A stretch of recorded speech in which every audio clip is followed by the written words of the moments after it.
everyone, and welcome to another video here on the Britpop Buzz YouTube channel. Now, it's been a while since I've done an interview on the channel, but I'm very happy to announce that I am interviewing the lead singer and songwriter from the very obscure and lost Britpop band PA Skinny, and that is Alan Castellaro. I hope I said that right. Sorry, Alan, if I haven't. That's Alan Castellaro. And he, like I said, was the lead singer of the very obscure and the lost Britpop band from the 90s called PA Skinny. Now, they only released this one single. This is the only single they released, and it includes the songs Stella and Cosmetic Tower. They are cracking songs, and they are well worth grabbing if you can, because if you haven't listened to it, you like your Britpop and your guitar music, 90s guitar music, you're gonna love it. So, yep, here's an interview with Alan Castellaro from Britpop band PA Skinny. So, hello everybody. On today's video, I have Alan from the obscure indie band from the 90s called PA Skinny, and he's here to join us and answer some questions about his band and the adventures he might have had in the 90s. Yeah. Evening, Alan. It's a pleasure to have you on. Evening, Dave. Yes. Thank you very much for allowing me to have a chat with you. It's okay. I don't know how often you think about your time in the 90s or what you did then, but...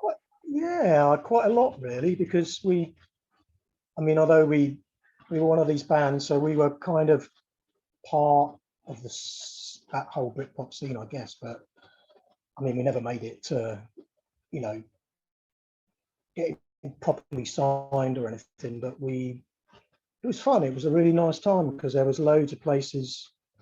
I was thinking about it earlier, actually, because we were based in London, so there were so many places to play. You never had trouble getting gigs, and sadly, I made a list of them, actually. I think nearly every single one of those venues is closed now. So I think there's only that's a shame. Maybe 2 of them left.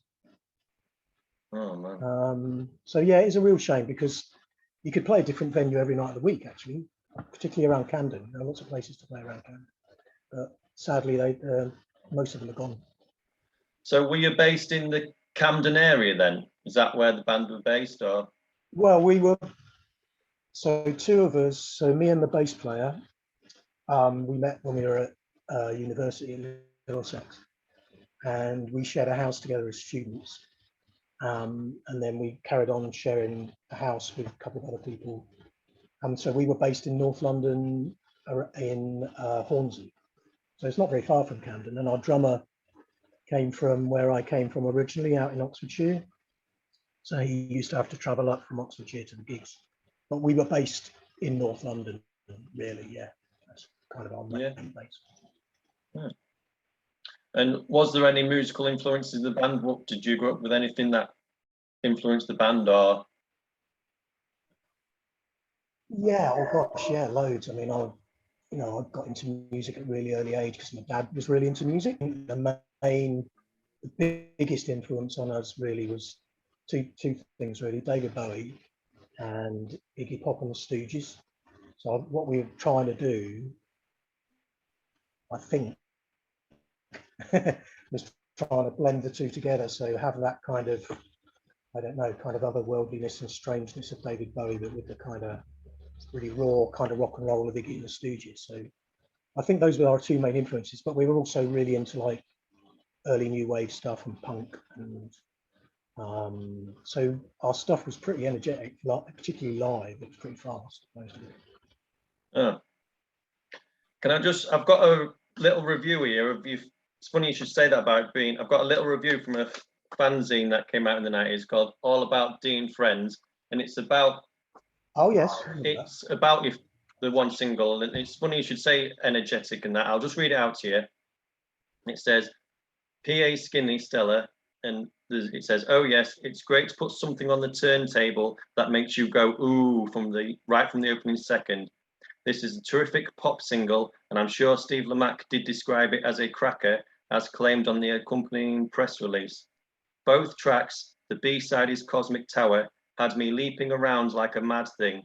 The X Factor is well in evidence here, because although the same elements are there with 100 other bands, it's still somehow fresh and exhilarating.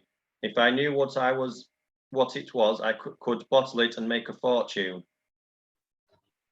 So I remember that interview, actually. oh yeah. dear. Yeah. Well, she did the review and then she interviewed us later. So that I don't know whether you have the interview somewhere, but yeah. So Steve Lamacq. So our manager saw him at a gig and had a couple of the copies of the single on him, and he gave one to Steve Lamacq, and he really liked it. I think he played it about 5 or 6 times on his evening show. And yeah, I mean, people liked it when it came out, but we didn't sell a huge amount of copies of it, unfortunately. But it was a lot of fun recording it, and I mean, I really like it. I still like it now. I play it now. I mean, to me, it still sounds pretty fresh. Oh yeah. But it only came out on. You didn't get a CD release or anything. It's just a No, record it was just release. vinyl, vinyl on that. Yeah. So yeah. Yeah. Do you think that might have hindered it a little bit with the times changing in the 90s from vinyl? Possibly. I mean, I think we were trying to be a bit kind of retro and a bit cool, as it were, because there was a kind of a turn back towards vinyl at that point, but not as much as there is now, because I think vinyl's really come back now. But it might have been, we might have been better putting it out on both formats, but you know. Yeah. And was it your own record label, or was it a small, really small? It was our own, yeah. It was your own. I thought it was, because on Discogs there's nothing else on it. It's just yours. Yeah, so it was just that one, yeah. Yeah. How did you come up with the name? Well, we were initially called Pale and Skinny, and that, I guess, was a reflection on the type of people that we were trying to sound like. So, you know, if you think about David Bowie, went through a period when he was called like the Thin White Duke, and Iggy Pop, very pale and thin, and Johnny Thunders, all of those, they were the type of people you were into, Louis. So that was kind of the idea behind it. But I think what happened, I'm trying to remember why we changed it. And I think in some review or something, somebody got upset with the name and thought in some way it was offensive. And so we just changed it to PA Skinny. I don't know why they would think that, but no, I can't. Yeah, no, no. So I'm just trying to think back. I'm sure that's why we changed it. Yeah, from Pale. So originally we did quite a lot of gigs as Pale and Skinny, but then we changed it just before the single came out, actually. All right. Okay. Yeah.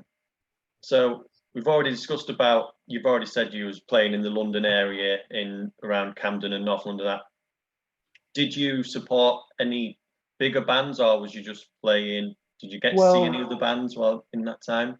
Yeah, I mean, most of the bands we played with were kind of at a similar kind of level to us. Mm-hmm. You know, I'm almost, you know, they had a lot of industry interests, so there were always loads of A&R men at the gigs. But I don't really think any of those bands particularly went on to great success. I mean, the main band that we supported really well known, I guess, was These Animal Men. We supported them a couple of times. Pulp came to one of our gigs. This is when Pulp hadn't made it at that point. They came to see us, but we didn't actually play a gig with Pulp. But no, most of them were bands that were at the same kind of level as us, really. Yeah, still all trying to sort of get signed to a label and, you know, that kind of thing. Yeah, you had a couple of songs come out on the Snakebite City series. Yeah. And the photograph you sent me actually has Snakebite City on the background of you playing. Was that a gig concert for bands on them compilations, or? Yeah, so it was, so the Snakebite City was run by a guy called Paul Talling, who is, I think I mentioned it in my email to you, he's now like a successful author. He's written like books around old London, like deserted London and venues and things, and he does he's been on TV and stuff. He's a really, really lovely guy, and he ran Snakebite City, and he really liked the band. So we were on 2 of those. I think Snakebite City 5 and 6, I think. Yeah, you're on And 5. I have 5, and I think you are on got 6 5. as well. Yeah. Yeah, we're on 6. And yeah, so he organised a gig. It was in Farnham, actually. Yeah, to kind of put on the bands that he really liked, but also he obviously to promote his label and the CDs. There's quite a lot of those Snake compilations. I think they go up to about 10. I think. Maybe. Yeah, I think it goes up. I think it goes up to 10, and then there might be a couple of best ofs after that, collecting all the what they thought was the best out of all 10 of them. Yeah. Yeah. Yeah, and the first couple were only on tape. The first couple, and then it changed to CD about 3 or 4. Oh, right. Yeah. Well, they're quite a good little sort of snapshot of some of the bands that were around then that didn't really go on to have major success. But there were some really good bands in that scene. Really I've like I said, I've only got 5, and I agree with you that even though just on 5, and there's yourself and other bands on there, it's a snapshot of bands that were around at the time, and people might have just waved them away and said, "Oh, they're not going to do anything in that." But some of the songs on there are good songs, and it's if there was given the time or the money, like yourselves or anybody else, who knows what could happen to some of them bands. That's that's kind of the music industry all over, isn't it? I mean, a lot of it. I think a big part of it is luck, being in the right place at the right time, the right kind of management. Because you're right. There's a lot of bands on there that definitely could have gone on to bigger things, but never got the chance. No. Well, at least you managed to get one single out. Yeah. There's a couple of bands on there that are just on there. Nothing ever happened to them again. It's like, got one recording, we'll put it on this compilation, and that's it. And there's that's it. So I suppose we did manage to do that part of it. Yeah, I will eventually get all the Snake. I'm trying to get compilations like that because, like I've already said to you, I'm interested in the small bands that were out and didn't make it, and that I could go out and buy the big bands on all their albums anytime I wanted. I could just go on eBay and they're just there anytime. Yeah, I enjoy the hunting and looking for things and like buying these old fanzines and seeing what was around and things, and it's interesting to see where some bands were, like a hierarchy of where others were and what there was on, what label there was on, and just yeah. Did you manage to get hold of those fanzines? I got these off eBay.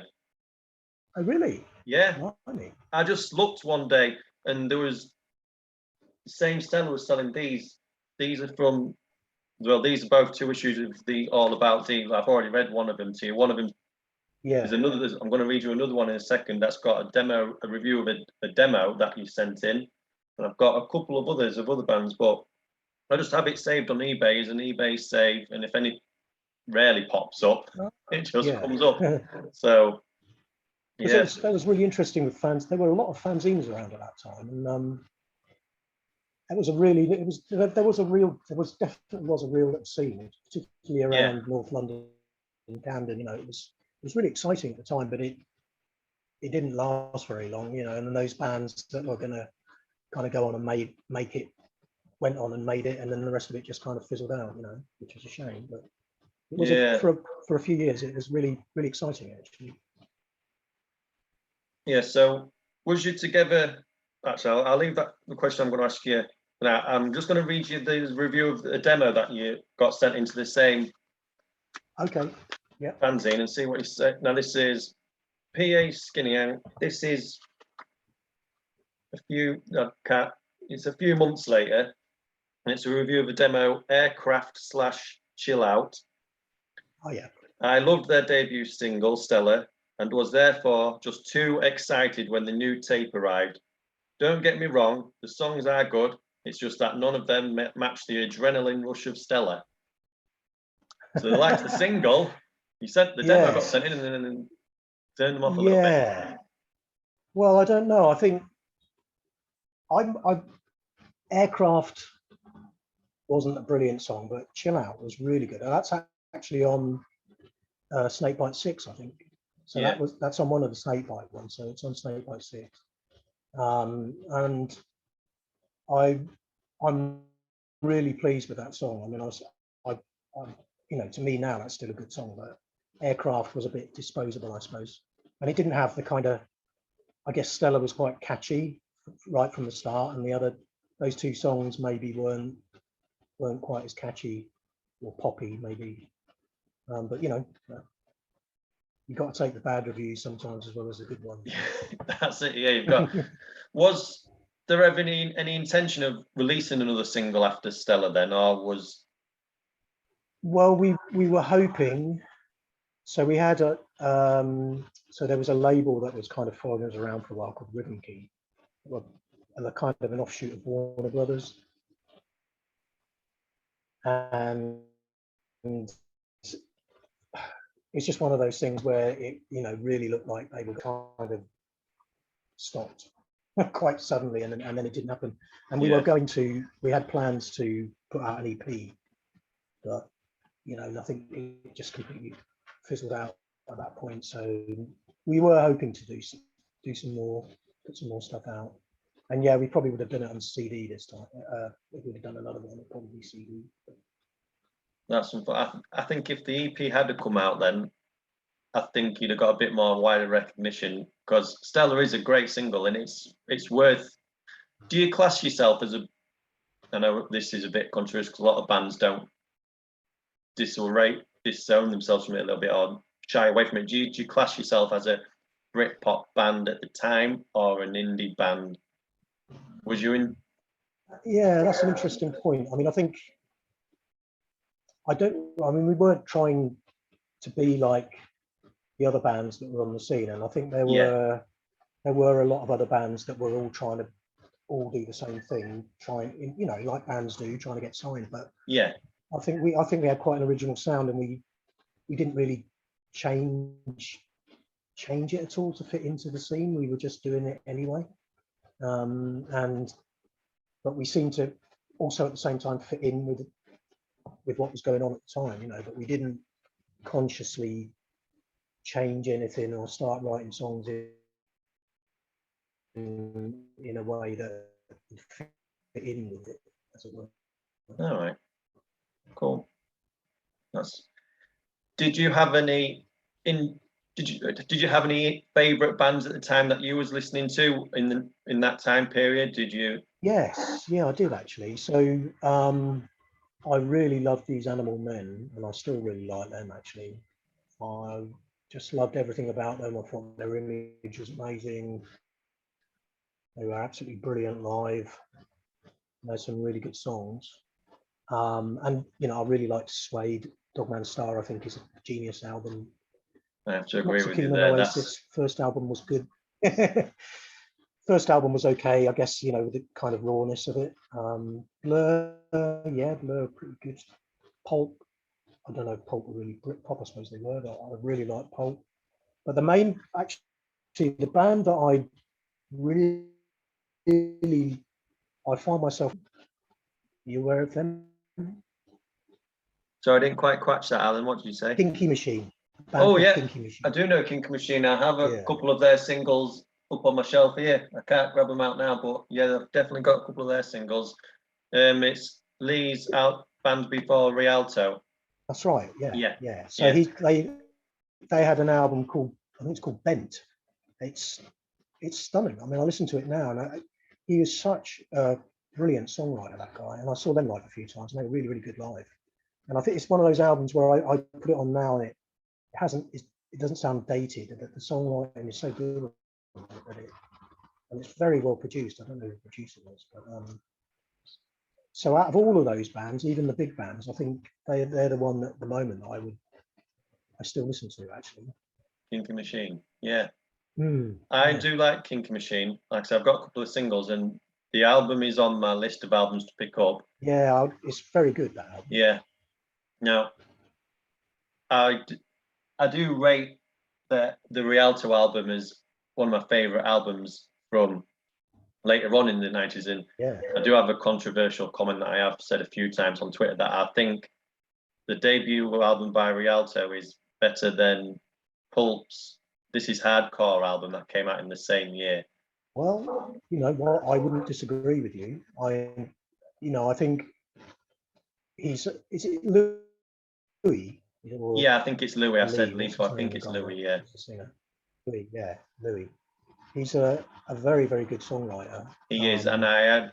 I'd be interested to know what he went on to. Is he doing anything now? Do you know what he's up to? Anything now? Off the top of my head, I'm not sure. I think he might have done something after. I know Rialto had 2 albums out, but I don't know what he's doing now. So yeah. Because he was a great songwriter and he had a great voice as well, really good singing voice. So yeah, I mean, I really like Rialto. I mean, I saw them as well, and they had 2 drummers, didn't they? Yes, they did. You Yeah. don't often see a band. Don't often see a band with 2 drummers, and that worked really well. No. Actually. Cool. That's good. So you had this time period of being in the band PA Skinny that lasted a couple of years, would you say? Yeah, What? 3 years maybe. 3 years tops, I think. 3 years tops? Yeah. What? When did it start? 94 to 97 or? Yeah, something like that, or maybe 93 to 96 or something like that. Yeah. Yeah, I'm a bit hazy with the dates. And so how did the band, you was together that time, you was playing all around London and that, what happened to the band? Why did it break up? Did you just decide to go your own ways, or? Yeah, I think we'd been trying really hard for a long time, and we kept getting these kind of things where we thought, okay, something's going to happen, and it never did, and it just became like it wasn't fun anymore. You know, we played all the same venues. We were playing the same kind of venues to the same people, and it wasn't, and it wasn't really going anywhere. So it just kind of fizzled out, really, which is a shame because, because we were pretty good when we were kind of about 2 years in. We got really good, but yeah, there wasn't any longevity in that. The joy had gone, and it felt like a chore. I'm guessing. Yeah, it did. It felt like we were just kind of going through the motions of it. So. Yeah. So, did you have any funny, embarrassing moments on stage? Did anything happen while you was playing, or? Well, not really on stage, but we did. So we did a video for Stella. You did a video? We did a video for it, yeah. So it was shown a few times on MTV. I've got it, but it's only on VHS. But so we live in North London. Part of it was filmed. We made a huge car, yellow, and inside it had bright green neon fur inside it, and we carried it from Hornsey all the way up to Ali Palace. I don't know if you know North London. There's Alexandra Palace. It's this massive, thing up on the hill. And we carried it up there to the top of there really early in the morning, and set all our gear up in there and filmed our video in it. And there were like lots of bemused tourists wondering what the hell was going on. It's a good video. If I could put it onto a different format, I'd send it you, because it's directed by a guy called Mike Frost, who at the time was doing quite a lot of videos for other bands. Can't remember the names, but yeah, that was fun. That was funny because people just didn't know what the hell was going on. A lot of very confused people. Yeah, I can imagine. Yeah. So the band broke up. Did you continue on in music, or was that the end of it for yourself? Or no, so I got pretty disillusioned with being in a band. I just didn't want to do that anymore. So myself and the bass player Rob, who was the guy that I met at university, we started DJing together, and we used to do a residency at the Dublin Castle in Camden. And there was a guy there from Holland one time, a promoter, who really liked us. So he started putting us on in Holland, and we used to go over to Holland every other weekend, and we used to tour Holland for like 4 days and then come home again. And then that got boring, and I thought, okay, I want to start doing music again. So I started doing stuff under the name of Lord None. Yeah. It's just me solo. And now that's turned into a band. So Rob is still the bass player, so he plays bass. We've got a guy called Jez that we've both known a long time on drums. And obviously playing the Dublin Castle, our old stomping ground, in November, 20th of November we're playing there. And I'm also in another band called Radio Generation that's based in Oxfordshire, which is where I grew up when I was younger. And that is a covers band. We do kind of new wave stuff, post-punk stuff. We've got loads of gigs actually. Next one is next Thursday at the Crooked Crowbar in Leighton Buzzard. So yeah, still very into music. Yeah. Cool. Well, that's nice to hear, because lots of people, when they get bogged down and disillusioned and that, they just throw it out the window and move on. Yeah. I mean, I did kind of get bored a little bit with the whole band thing for a while, as I said, but I don't know, there's something I really missed about being on stage and playing to people, and so it's good to be kind of back doing that again a little bit now that restrictions are lifting slightly. We can start doing gigs again, so yeah. Well, I want to just say it's been great chatting to you, Alan, and Thank you. I've run out of questions. I've enjoyed it a lot. It's been a really interesting. I've really enjoyed it, and I'm really glad. Thank you. No. Yeah. Thank you for. Well, I'll try and get you some more of our stuff if I can get that CD for you.